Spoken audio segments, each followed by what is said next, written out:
Paulo, apóstolo ou um herege que distorceu o evangelho? Imagine a polêmica que sacode os alicerces da fé. Um homem que foi de perseguidor implacável a símbolo máximo da transformação, mas cuja interpretação da mensagem de Jesus ainda divide opiniões acaloradas. Você já se perguntou se, por trás dos textos sagrados, haveria um segredo oculto, um erro grave ou uma ousada reinvenção da verdade que tanto nos ensina? Essa história não é apenas sobre o passado. Ela ressoa com as dores de quem já se sentiu traído por dogmas e a esperança de uma revelação que promete libertar. Aqui, a resposta pode ser surpreendentemente rápida. A chave para entender nossos próprios dilemas está na coragem de questionar o que sempre foi considerado inabalável. Prepare-se para uma jornada que desafia crenças, incita a curiosidade e promete uma nova visão sobre a figura de Paulo, um falso apóstolo. Desde o início, Paulo não teve vida fácil. Mal se converteu e já começaram as acusações. Esse aí nem andou com Jesus. E foi ele que se fez apóstolo. Tá querendo enganar a gente? Parece até aqueles momentos em que você muda de vida e sempre aparece alguém dizendo que é mentira, que é só fase, não é? Mas Paulo não se abalou. Ele sabia que seu chamado vinha do próprio Jesus, naquele encontro sobrenatural no caminho de Damasco. E cá entre nós, quando Deus chama, quem é que pode invalidar? Os próprios apóstolos e líderes da igreja primitiva demoraram a aceitá-lo. Claro, o cara antes perseguia cristãos, mas com o tempo, até Pedro e Tiago reconheceram sua autoridade. Mesmo assim, ainda havia quem insistisse. Ele não é dos 12, não pode ser apóstolo. Mas pense bem, se o critério fosse esse, ninguém mais poderia ser enviado depois. Deus não se limita a números. Ele chama quem ele quer, e Paulo provou isso com uma vida inteira dedicada à verdade do evangelho. E as provas? Bom, Paulo não só falou, mas viveu o que pregava. Sofreu perseguições, foi preso, apanhou, quase morreu várias vezes. Tudo por Jesus. Fala sério. Qual falso apóstolo estaria disposto a tanto? Quem mente para se promover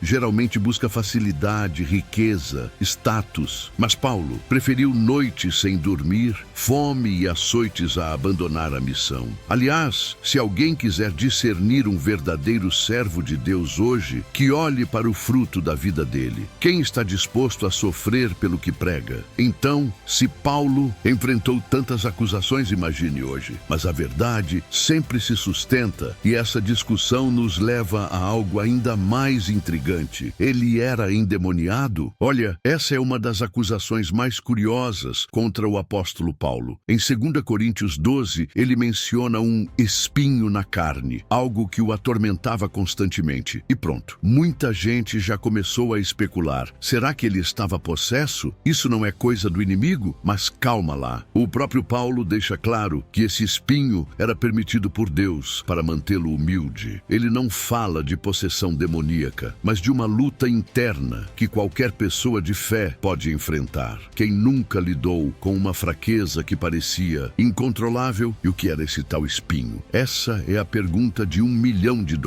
Alguns acham que era uma doença, outros dizem que eram perseguições, e tem até quem acredite que era uma luta emocional ou espiritual. Mas o mais interessante é que Paulo não foca no problema, e sim na graça de Deus. Ele pediu 3 vezes para ser livre daquilo, e a resposta foi clara: minha graça te basta. Quantas vezes a gente quer se livrar de algo difícil, mas Deus nos ensina a suportar. Às vezes, a solução não é tirar o problema, mas nos fortalecer nele. Agora pense comigo, se Paulo estivesse endemoniado, como explicamos o impacto da sua vida? O homem escreveu boa parte do Novo Testamento, pregou sobre Jesus sem medo e levou o evangelho a lugares onde ninguém imaginava. E mais, fez milagres, expulsou demônios, curou doentes. Se ele estivesse possesso, teria autoridade para libertar outras pessoas? Seria como um cego guiando outro cego. Mas pelo contrário, ele guiava muitos à verdade de Deus. Isso prova que aquele espinho era um desafio, não uma possessão. E o mais incrível, Paulo não via isso como fraqueza, mas como uma forma de se conectar ainda mais com Deus. Quem diria, hein? Justamente na dor, ele encontrou poder. E esse pensamento nos leva a algo ainda mais profundo. Paulo era contra a antiga aliança. No início de suas cartas, o apóstolo Paulo demonstra com clareza que a antiga aliança não era rejeitada, mas cumprida e reinterpretada à luz da revelação de Jesus. Ele faz referência a passagens como Gálatas 3:24, onde explica que a lei atuava como tutor para conduzir os fiéis a Cristo, confirmando que os antigos mandamentos tinham um papel formador na jornada de fé. Ao enfatizar que a promessa de Deus foi sempre centrada na fé e não apenas na observância dos rituais, Paulo mostra que a verdade divina transcende as limitações da lei antiga. Com uma abordagem que une a sabedoria de Jesus com o legado dos profetas, ele reforça que a antiga aliança é parte integrante do plano divino. Essa compreensão convida os cristãos a reconhecerem a continuidade da mensagem de Deus, reafirmando que o amor e a graça de Deus se manifestam desde os primórdios da história sagrada. Em suas epístolas, Paulo utiliza evidências bíblicas para demonstrar que a antiga aliança era um passo necessário para alcançar uma revelação maior, nunca um fim em si mesma. Ele cita exemplos que evidenciam como a lei, embora rigorosa, preparava o caminho para a salvação por meio da graça manifestada em Jesus. Em Romanos 3:21-22, por exemplo, destaca que a justiça de Deus é revelada independentemente da observância estrita da lei, mas não a invalida. Essa argumentação reforça que os ensinamentos antigos não foram negados, mas sim transcendidos pela verdade do Evangelho. Assim, a mensagem de Paulo é clara. A antiga aliança tinha seu propósito histórico, mas foi aperfeiçoada na pessoa de Jesus, conectando passado e presente de forma harmoniosa. A escrita de Paulo é pontuada por uma linguagem que une a tradição judaica com a nova era do Evangelho, demonstrando respeito pelas raízes da fé. Ele ressalta que o amor de Deus, revelado por Jesus, não rompe com a antiga aliança, mas a cumpre plenamente, como evidenciado em suas comparações com a promessa feita a Abraão. Em Gálatas, o apóstolo argumenta que a promessa da fé foi dada a Abraão e que os rituais da lei serviram de guia até a chegada do verdadeiro Salvador. Essa reconciliação entre a lei e a graça é fundamentada em versículos que mostram a continuidade da revelação divina. Dessa forma, Paulo se posiciona como um mensageiro que une o legado do Antigo Testamento com a verdade vivificante do Novo Testamento, mantendo a essência do ensinamento sagrado. Ao abordar a antiga aliança, Paulo faz uso de passagens que sublinham o papel formativo da lei, sem, contudo, transformá-la em um fardo para os crentes. Em sua carta aos Romanos, ele deixa claro que o propósito dos preceitos antigos era despertar a consciência da humanidade para a necessidade da graça, apontada pela encarnação de Jesus. Essa estratégia de ensino evidencia que os mandamentos não são descartados, mas reinterpretados à luz da nova aliança estabelecida pelo amor de Deus. A abordagem de Paulo reflete um profundo respeito pela tradição, enquanto inaugura uma era de compreensão baseada na fé e na verdade revelada. Com uma linguagem acessível e exemplos práticos, ele estimula os leitores a mergulharem na rica tapeçaria das Escrituras, onde a antiga aliança encontra seu verdadeiro significado na graça divina. Paulo negava a circuncisão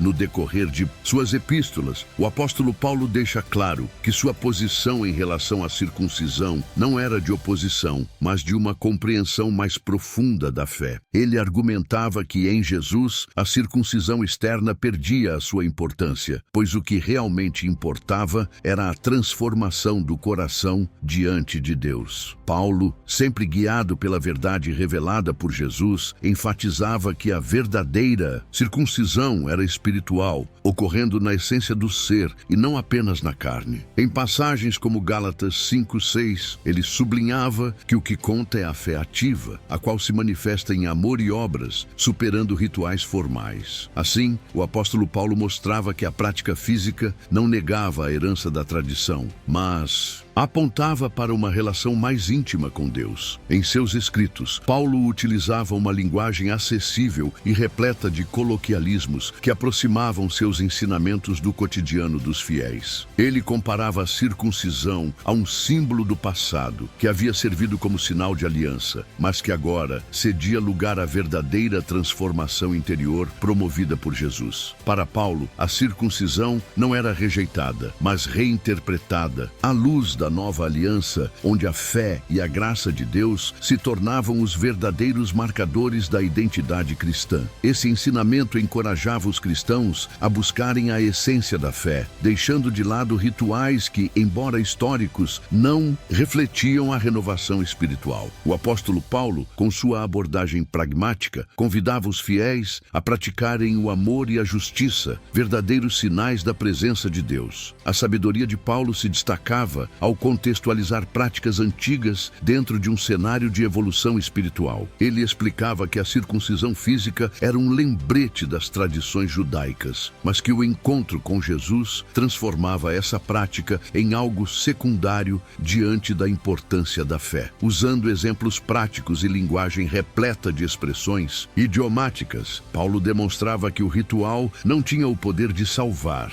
mas sim a renovação do espírito. Ele sugeria que os cristãos buscassem refletir sobre seus próprios corações, tornando-se circuncidados em espírito, um chamado para uma transformação que transcende o físico. Essa mensagem vibrava com a verdade que guia a caminhada com Deus, marcando um novo entendimento sobre as tradições. Por fim, o ensinamento de Paulo sobre a circuncisão evidenciava uma conexão profunda entre a tradição e a renovação espiritual. Ele não se opunha à prática em si, mas mostrava que a verdadeira essência estava na mudança interna promovida pela fé em Jesus. Ao desmistificar a necessidade de rituais externos, Paulo convidava os fiéis a viverem uma fé autêntica, baseada na relação pessoal com Deus e na prática do amor. Essa visão inovadora ajudava os cristãos a enxergarem a circuncisão como um símbolo que, embora carregado de significado histórico, precisava ser reinterpretado à luz da nova era do Evangelho. Assim, o apóstolo Paulo deixava em aberto a possibilidade de uma fé mais profunda, preparando o terreno para discussões futuras sobre encontros transformadores e revelações surpreendentes. Paulo realmente viu Jesus no deserto, embora haja interpretações que apontem para uma crítica em Mateus 24, onde se alerta contra falsos profetas e declarações infundadas sobre encontros com Jesus em lugares remotos. Paulo apresenta evidências claras de sua experiência autêntica. Segundo suas próprias palavras, registradas em cartas como em Gálatas 1, ele foi surpreendido pela verdade divina, numa situação que, embora ocorrida em um ambiente de isolamento, revelou a presença transformadora de Jesus. Diferente dos que apenas fabricam relatos para ganhar notoriedade, o apóstolo enfatiza que seu encontro não foi fruto de uma fantasia ou de uma interpretação equivocada das profecias de Mateus. Ao contrário, Paulo apresentou uma narrativa pessoal marcada por uma profunda conversão, onde o chamado de Jesus ressoava com autoridade e autenticidade. Paulo sempre sustentou que sua transformação não veio de um desejo de se destacar,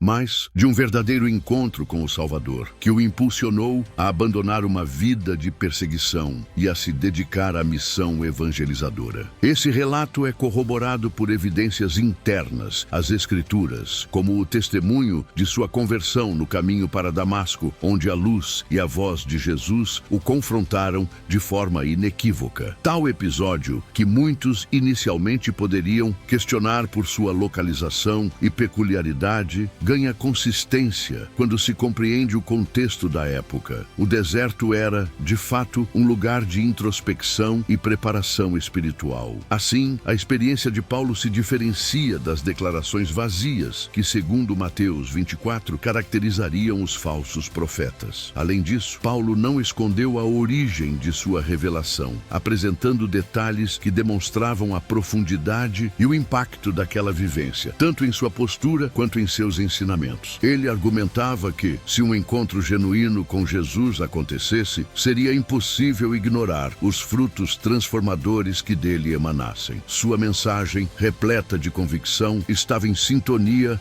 com o chamado para uma fé que se manifesta no coração, superando qualquer ritual ou símbolo externo. externo. Essa coerência entre o que vivenciou e o que pregava sustentava a veracidade de seu relato, fazendo com que sua experiência se destacasse de meras alegorias ou invenções. Em suma, enquanto Mateus 24 adverte contra as declarações infundadas de encontros no deserto que não produzem frutos de verdade, Paulo apresenta um testemunho robusto de que seu encontro com Jesus foi autêntico e transformador. O relato do apóstolo não só cumpre o rigor das evidências históricas e espirituais presentes nas Escrituras, mas também reforça a ideia de que a verdade se manifesta de forma inesperada, mesmo em meio à aridez do deserto. Essa abordagem convida os leitores a examinarem suas próprias experiências e a buscarem com seriedade e humildade a autenticidade do encontro com o divino. Se este conteúdo está agregando você, peço que curta, comente e compartilhe para não perder mais mensagens transformadoras. Assim, você me ajuda a produzir mais conteúdos. Paulo foi um falso profeta? Filipenses 4, Paulo esclarece que o tempo de Deus foge à nossa compreensão linear e limitada, sendo um fluxo contínuo e soberano que se manifesta de forma surpreendente na vida dos cristãos. Ao afirmar que o Senhor está próximo, ele não anuncia um retorno apocalíptico ou uma previsão vaga, mas enfatiza que a presença de Jesus é real e palpável em cada momento da jornada espiritual. Essa proximidade se expressa na transformação interior que a fé genuína produz, na renovação diária do coração e na vivência da graça divina. Para Paulo, a ideia de proximidade não é uma profecia infundada, mas o resultado de sua experiência pessoal e do compromisso com a verdade revelada nas Escrituras. Ao considerar o tempo de Deus, Paulo convida os fiéis a entender que o divino opera de acordo com sua própria agenda, muito além dos limites do calendário humano. Essa perspectiva transforma o modo de viver da fé. Cada instante se torna uma oportunidade de encontro com o amor e a misericórdia de Jesus. Em suas cartas, ele reforça que a realidade da presença de Deus não depende de sinais espetaculares, mas da continuidade da transformação que o Evangelho proporciona. A verdade que Paulo transmite é clara e fundamentada, demonstrando que sua mensagem está enraizada em uma experiência de fé autêntica e não em artifícios para enganar o povo. As interpretações equivocadas que qualificam Paulo de falso profeta não levam em conta o contexto profundo de sua conversão e do seu ministério, marcado por um compromisso inabalável com a revelação de Deus. Suas palavras ecoam a mensagem dos profetas do Antigo Testamento, que também falavam de um tempo em que a presença do Senhor se faria manifestamente real na vida dos homens. Assim, quando Paulo diz que o Senhor está próximo, ele afirma que a graça divina já se encontra entre nós, pronta para transformar cada coração que a acolhe com fé. Esse ensinamento inspira os cristãos a viverem em constante estado de abertura para o divino, reconhecendo que cada dia é um convite para se aprofundar na verdade e no amor de Deus. Portanto, a mensagem de Paulo sobre o tempo de Deus e a proximidade do Senhor é um convite à transformação contínua e à vivência de uma fé enraizada na experiência real do encontro com Jesus. Ao compreender que o tempo divino não se prende à nossa lógica, os cristãos podem se libertar do medo e da incerteza,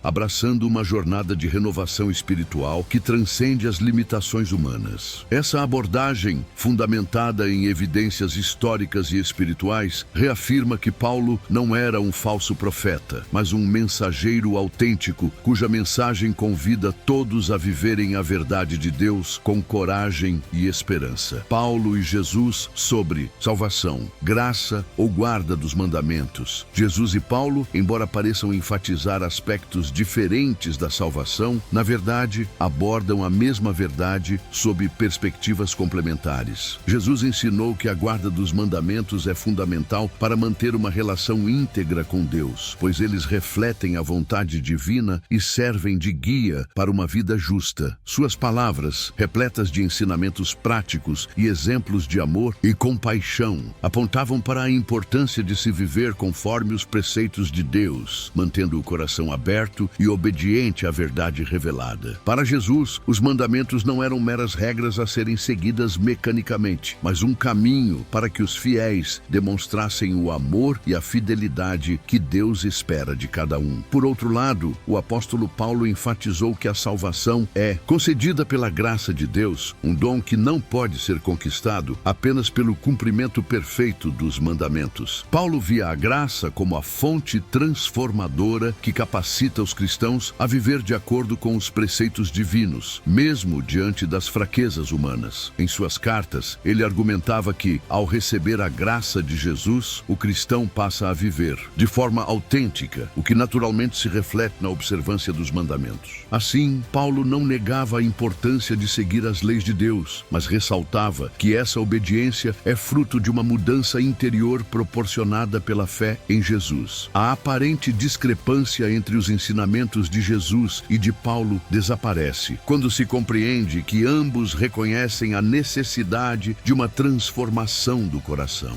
Enquanto Jesus chamava os fiéis a uma prática consciente e amorosa dos mandamentos, Paulo destacava que essa prática não é o meio de alcançar a salvação, mas a consequência de ter sido agraciado por Deus. Dessa forma, a graça e a guarda dos mandamentos se complementam. A graça transforma e capacita o cristão, e a guarda dos mandamentos se torna o reflexo natural dessa mudança. Ao olhar para a totalidade dos ensinamentos bíblicos, percebe-se que não há contradição entre ambos, mas sim uma harmonia que enriquece a compreensão do plano divino para a salvação. Paulo desprezava mulheres. No coração dos debates teológicos, a controvérsia sobre a postura de Paulo em relação às mulheres na igreja sempre despertou reflexões profundas. Muitos acreditam que o apóstolo Paulo impôs restrições severas, mas a verdade é que sua mensagem era repleta de nuances e contextos culturais específicos. Ele enfatizava, de maneira cuidadosa e prática, que o respeito e a ordem dentro da comunidade eram essenciais para uma convivência harmoniosa. Ao mesmo tempo, Jesus inspirava Paulo a transmitir ensinamentos que ultrapassavam as convenções da época. Assim, a postura de Paulo reflete uma tentativa de conciliar as tradições com a busca por uma verdade que promovesse a união e o crescimento espiritual. Apóstolo Paulo abordava o papel das mulheres com uma visão pragmática e muitas vezes situacional, valorizando o contexto cultural das comunidades onde atuava. Ele defendia que em determinados momentos as mulheres deveriam assumir posições de silêncio para manter a ordem e o respeito durante as reuniões, mas nunca com o intuito de diminuir sua importância ou participação na fé. Essa orientação foi entendida como um conselho para evitar tumulto, considerando que a sociedade daquele tempo era bastante diversa e complexa. Contudo, a essência do ensinamento de Paulo era sempre a promoção do amor e da cooperação, inspirados por Jesus e pela vontade de Deus. Dessa forma, a mensagem se mantinha fiel à verdade de que cada membro da comunidade possuía um papel fundamental, mesmo que as formas de manifestação fossem diferentes. Além das diretrizes para o comportamento nas reuniões, o apóstolo Paulo mostrava um grande apreço pela capacidade das mulheres de contribuir para a missão e para a expansão do Evangelho. Ele incentivava a participação ativa em outras esferas da vida comunitária, onde as mulheres podiam exercer influência e liderança sem ferir a ordem interna das assembleias. Essa abordagem prática pode ser comparada a outras situações cotidianas, como a dinâmica de uma equipe de trabalho, onde cada função é valorizada para alcançar objetivos comuns. A verdade era que, para Paulo, o respeito mútuo e a cooperação eram essenciais para o desenvolvimento espiritual. Em sua visão, o silêncio em determinados momentos não era uma exclusão, mas sim uma estratégia para favorecer a clareza e a eficácia na comunicação dos ensinamentos divinos. A posição de Paulo, ao abordar as mulheres na igreja, revela um equilíbrio entre tradição e inovação, demonstrando que seu pensamento era moldado tanto pelas exigências da época quanto pela inspiração divina. O apóstolo Paulo reconhecia a importância de manter uma ordem que facilitasse a difusão da mensagem de Jesus, sem, contudo, subestimar o valor das mulheres na propagação da fé. Essa postura postura pode ser vista como um convite para que as comunidades busquem uma harmonia onde a contribuição de todos, independentemente do gênero, seja reconhecida e celebrada. Paulo entendia que a verdade divina se manifestava de forma multifacetada, sempre guiada pelo amor de Deus e pela sabedoria que vem do encontro com Jesus, e assim, deixando uma porta entreaberta para futuras reflexões, a discussão continua, a inspirar a busca por uma compreensão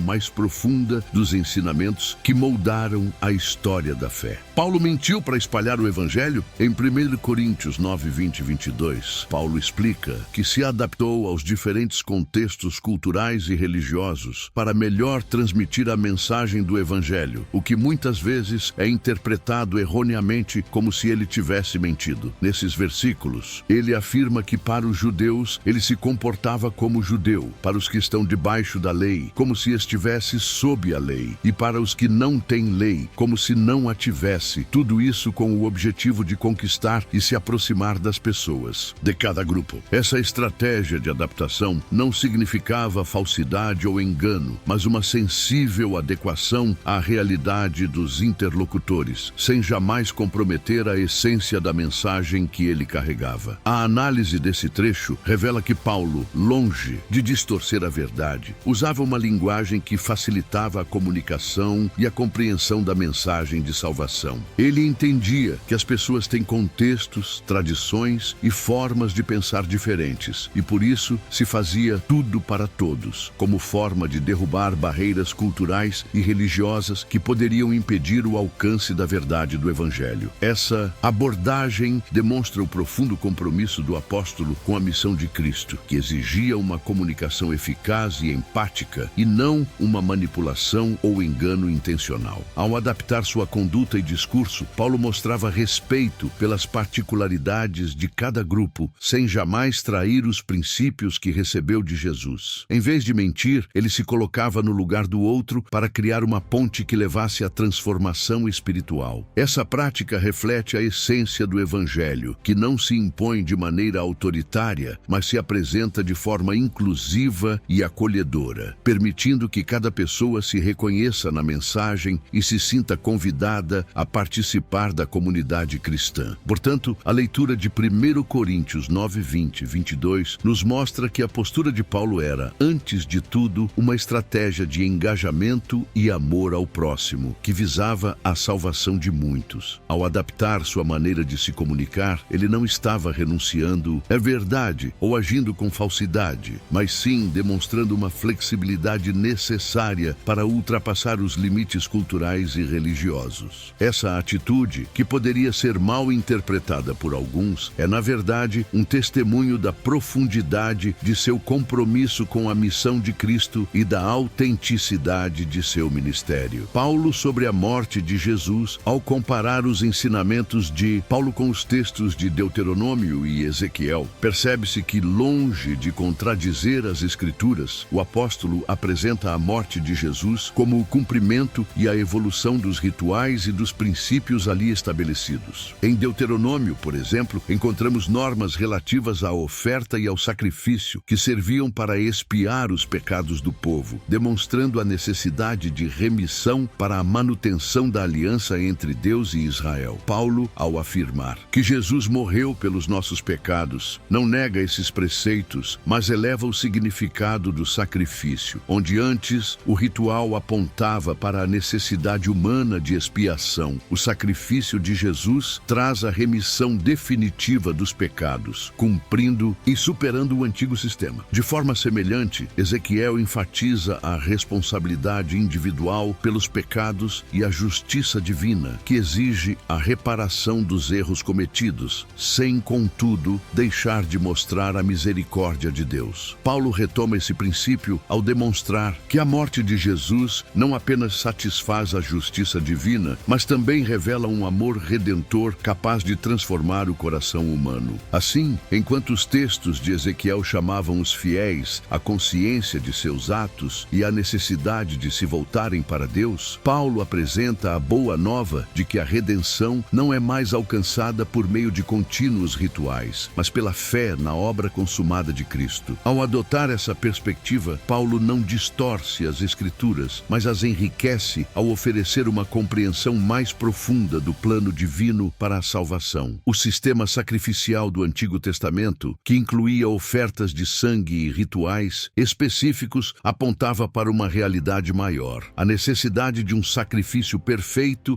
que pudesse remover definitivamente o peso do pecado. Jesus, ao entregar sua vida, cumpre esse papel, estabelecendo uma nova aliança fundamentada na graça e no amor de Deus. Dessa forma, o ensinamento de Paulo integra e cumpre as antigas prescrições, mostrando que a morte de Jesus é a remissão final dos pecados, harmonizando as exigências da lei com a promessa de salvação. Portanto, a mensagem paulina de que Jesus morreu para a remissão dos pecados dialoga diretamente com os ensinamentos de Deuteronômio e Ezequiel, que cada um a seu modo apontam para a necessidade de expiação e a importância da justiça divina. O sacrifício de Cristo, ao cumprir esses princípios, não representa uma contradição, mas a culminação do plano de redenção traçado por Deus ao longo de toda a história das Escrituras. Você chegou até aqui e agora é hora de agir. Leve todo esse conhecimento para o seu dia a dia e questione: o que você tem feito para transformar sua própria vida? Será que está pronto para abandonar velhos paradigmas e abraçar a verdadeira essência do Evangelho? Imagine a possibilidade de uma revolução pessoal, onde cada passo é guiado pela coragem de questionar e pela sabedoria adquirida nessa jornada. Agora, reflita como você pode aplicar esses ensinamentos para impactar positivamente sua vida e a de quem o cerca. Se você curtiu, curta, comente e compartilhe para não perder mais mensagens que irão elevar a sua sabedoria. Que Deus te abençoe.